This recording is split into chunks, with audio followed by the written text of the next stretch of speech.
Это вечерние новости. Подводим итоги последнего дня уходящего года. В студии Василий Раченко. Здравствуйте. И в этом выпуске.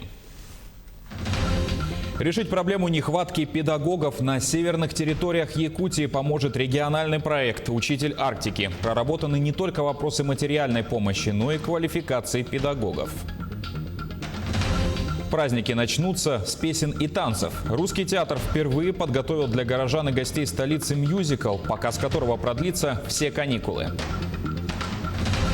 Якутяне со всего света поздравляют жителей республики с наступающим Новым годом. Слова благодарности за выдержку в 2020-м сказал глава региона, а хангалавцев, ко всему прочему, поздравил Дед Мороз верхом на многотонном грузовике.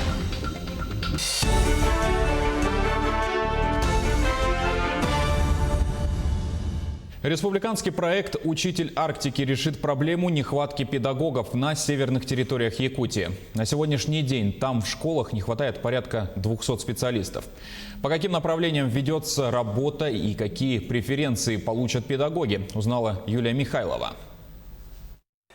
Марфа Ивановна приехала в Верхоянский УЛО с молодым специалистом. Тогда начинающим педагогам муниципалитет мог помочь только с жильем. О других льготах даже не мечтали. Могли предложить помощь конкретно только по жилью, могли предоставить дом, предоставить квартиру. Это уже силами муниципалитета. Сейчас по проекту «Учитель Арктики» молодым специалистам оплачивают не только проезд к месту работы. Это оплата компенсации проезда, это подъемные и единовременная помощь. И из нашего УЛУСа у нас получили порядка 22 молодых специалистов вот такую большую поддержку. Пока помощь молодым специалистам оказывается за счет республиканского бюджета и помогают в основном учителям-предметникам. На эти цели направили 10 миллионов рублей. Помощь получили 92 педагога. В следующем году тоже будет продолжено данное направление работы с расширением педагогического состава. Данная мера поддержки будет осуществляться дальше на работников, педагогических работников, детских дошкольных образовательных организаций и другие категории, которые не были задействованы в этом 2020 году.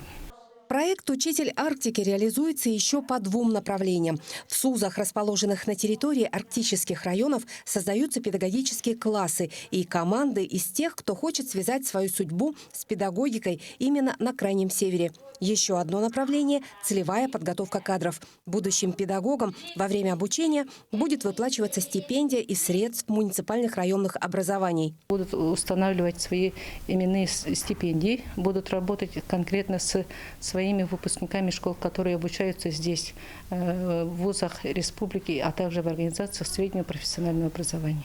На сегодня в образовательных учреждениях 13 арктических районов не хватает порядка 200 специалистов. Проект «Учитель Арктики» призван решить проблему с дефицитом кадров и повысить качество образования на Крайнем Севере. Юлия Михайлова, Павел Пахомов, Георгий Григорьев, Якутск. Теперь об эпидобстановке. По последним данным оперативного штаба Якутии, за сутки выявлено 179 больных коронавирусом, в том числе 10 носителей. В Якутске 70 случаев, Мирнинский район 17 заболевших, Нерюнгринский 15, Алданский 12, Мегино-Кангаласский 11. Усть-Алданский район 7 случаев, Ленский, Жиганский и Татинский по 6. Еще в 11 районах Якутии от 1 до 5 заболевших. Региональные лаборатории провели порядка 2500 исследований на коронавирус. Алекминская бригада ковидного отделения заступила на службу. В этом году без шампанского, родных, близких, снова на страже здоровья жителей. Как проходит новогоднее дежурство, узнала Елена Фаст. Ну вот уже и здесь Новый год. Праздник, которого ждут с нетерпением все. Ждут его и те, кто встретит этот праздник на дежурстве в ковидном отделении. Потому что он все равно добрый и дарит надежду, что все будет хорошо у всех. Кто по одну сторону в защитных костюмах и кто напротив, кому сейчас нужна помощь. Это сложнее, чем, вот, допустим, все-таки на участке? Да, конечно, сложно. Сложно. Потому что в такой форме одет, ходить тоже вот как-то тут в помещении, что тепло, потеешь там, да. И рискованно, конечно. Ольга Викторовна здесь почти с первых дней. Потому что так надо. Я зашла сюда с 27 апреля 2020 года. То есть практически почти с самого начала. Как с самого начала началась пандемия, мы сразу зашли. Со мной был медбрат Филатов Егор Дмитриевич. Я уже привыкла. Поначалу было страшно, тяжеловато, тяжело в костюмах было дышать. Но в течение 8 месяцев уже привыкла. Самая главная задача наша, и мы радуемся, когда больной выздоравливает. Здесь все на равных, а различны лишь функции, которые необходимо выполнять безукоризненно и точно. Так я раньше не работала в стационаре. Для меня то, что системы ставить, это как-то по-новому было. А сами условия? Условия, конечно, особые, не как обычно. То, что костюмы нужно одевать, защищать себя. Со временем привыкла, в принципе, быстро. Учить заново дышать, двигаться, шевелиться. Все, что привычно каждому. А еще вытащить. Обязательно. Неважно, день, ночь, утро или праздник. Все то же самое. Все то же самое. Здесь у нас палата интенсивной терапии. Все то же самое. Стоят аппараты ИВЛ. Все то же самое, как в обычной реанимации. Не считая облачения? Да. Только в средствах индивидуальной защиты. Все то же самое выполняется. Долго привыкали? К СИЗам? Да.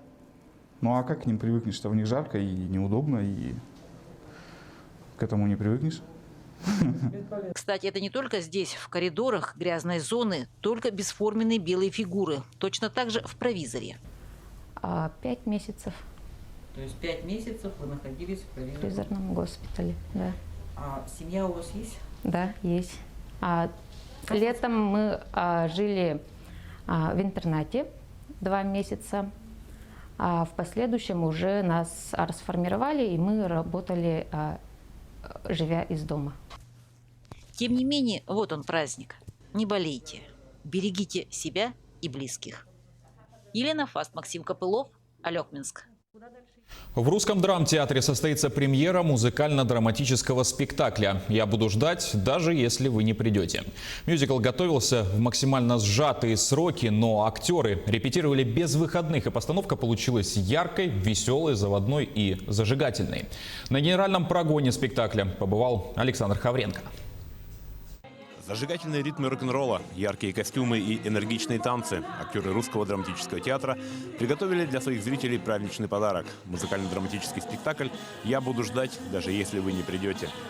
Спектакль необычный тем, что жанр новый и для зрителей, и для исполнителей. То есть это музыкально-драматический спектакль, где будет очень много музыки, танцев, песен. И, конечно же, очень целостные драматические куски. И все это идет на одном уровне, то есть ничто не превалирует.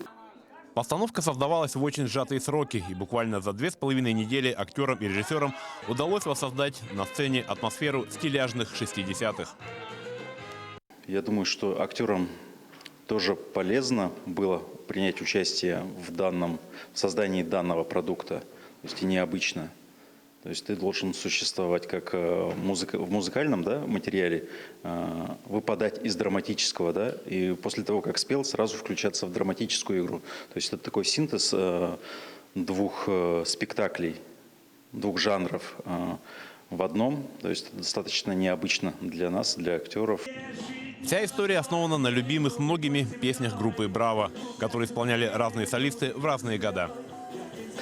Спектакль необычный, новый для нашего театра, потому что это и актерская часть, и танцевальная часть, и вокальная часть. То есть 3 такие вещи, которые редко плотно встречаются в вечернем спектакле. И, по-моему, очень круто, душевно, и иногда даже прям слеза где-то накручивается. Потому что песни такие, они тоже очень много что решают, причем песни все любимые с детства, на них росли, и сейчас их слушаешь, такой, причем они о любви. Вообще кажется, что мы за такой короткий промежуток времени вся команда совершила какой-то подвиг, потому что мы и поем вживую, мы и танцуем, и плюс еще драматические сцены, и мы это осилили буквально недели за 2,5. Это, конечно, подвиг. Ну а спектакль о любви, о том, как сложно ее найти и как легко ее потерять. Премьера спектакля состоится 3 января, когда в Русском театре начнется традиционный новогодний марафон. И каждый вечер на сцене театра будут разыгрываться страсти в ритме рок-н-ролла. Приходите, это стоит увидеть и услышать. Александр Хавренко, Григорий Охлопков, Якутск. Айсен Николаев поздравил якутян с наступающим Новым годом и Рождеством. Глава региона написал, что уходящий 2020 стал переломным в истории человечества. Пандемия коронавируса, большая нагрузка на здравоохранение, экономический кризис и другие последствия опасного заболевания не обошли стороной и нашу республику. Несмотря на все трудности, мы вместе выдержали испытания, воплотили почти все планы, которые наметили в начале года. Особые слова признательности мы посвящаем нашим медикам и волонтерам, которые ежедневно встают на защиту здоровья и безопасности людей. Дорогие друзья, несмотря ни на что, уходящий 2020 год сделал нас сильнее и сплоченнее. Мы смотрим в будущий 2021 год с надеждой, оптимизмом и верой в самое лучшее. От имени всех якутян желаю вам и вашим семьям всего самого хорошего. Пусть сбудутся ваши самые светлые мечты и пожелания.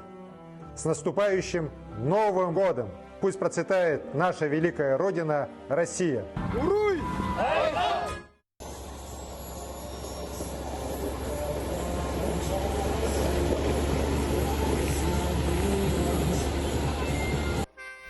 Новогодний грузовик проехал по улицам села Кердем Хангаласского района. Праздник для жителей устроили администрация муниципалитета совместно с местным центром культуры и предпринимателями.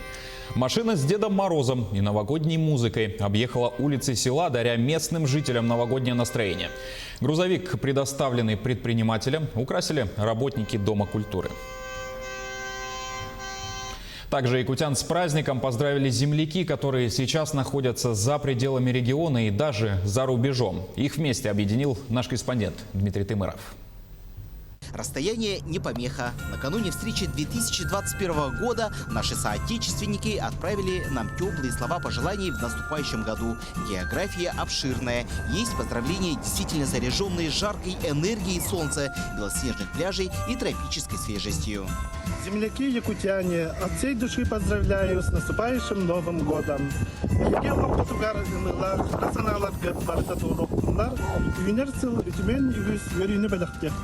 Привет из солнечного Таиланда. Меня зовут Анна. Я родом из города Мирного. Несмотря на жару, тайцы тоже отмечают Новый год, но 3 раза. Традиционные, как мы, по китайскому календарю, и тайский Новый год Сонгкран в апреле.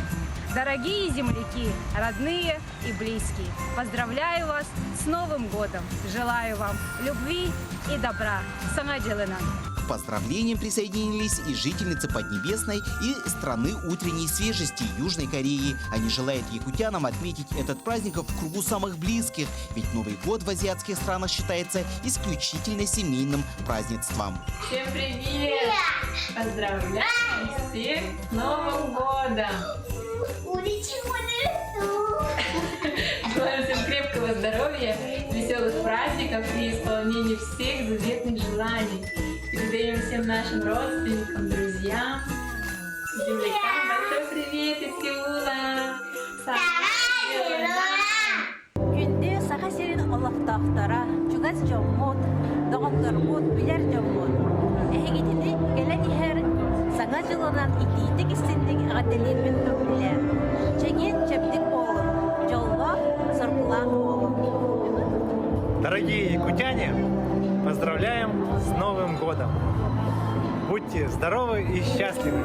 Вот уже который год якутяне получают теплые слова поздравлений и от влюбленного в наш зимний край жителя Турции Умита Шахина. Он не только жил и работал в республике, но и продолжает изучать якутский язык. Поэтому его поздравление прозвучало именно на якутском.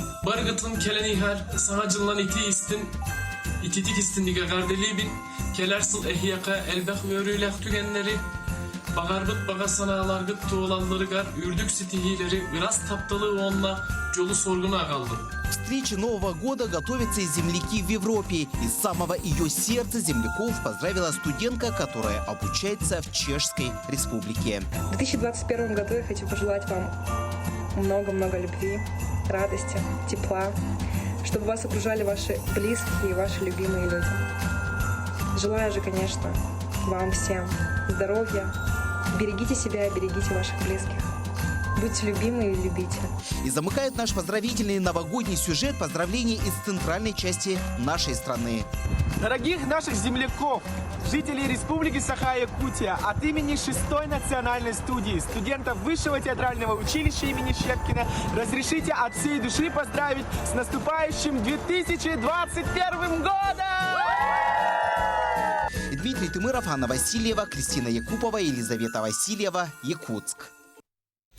Необычное новогоднее поздравление подготовили представители различных диаспор. Специально для нашего телеканала они снялись в предновогоднем ролике, который точно поднимет настроение.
Поздравляю с Новым годом!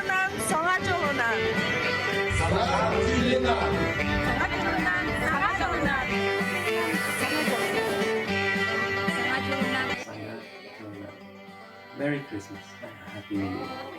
Sangat Jilinan ni tahun, jag ska gå alls his bästa av nyåret. Sana Jilinan, sana Chulunan. Bonne année, bonne santé à tous.